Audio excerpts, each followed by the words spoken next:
This Igbo traditional ruler took a bold step to tell Mr. President Tinubu to release Nnamdi Kanu, or he should take him back to Kenya, where they kidnapped him from, or send him back to London. He also pointed out that the Southeast sees Sunday Igboho as a counterpart to Nnamdi Kanu, and he is working freely. He told Mr. President boldly that the power is in his hand. Just watch the video. Committed to the health of our people. But having come now to Abuja and listened to Professor Mohammed Pate and his team, we are now more committed.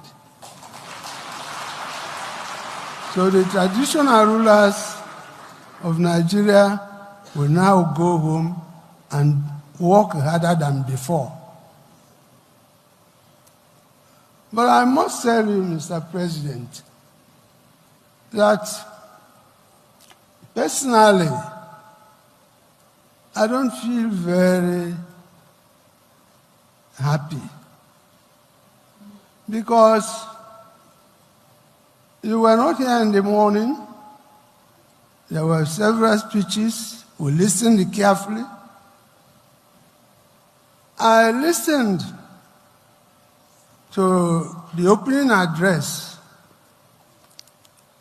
by His Imperial Majesty, the Owner of Ife. And he was gingering all of us to work as a family, to work as a team, to see Nigeria as one. And then I felt maybe this is good. But when you look at it, this same Imperial Majesty is arranging to confer a very high honor on Sunday Igboho,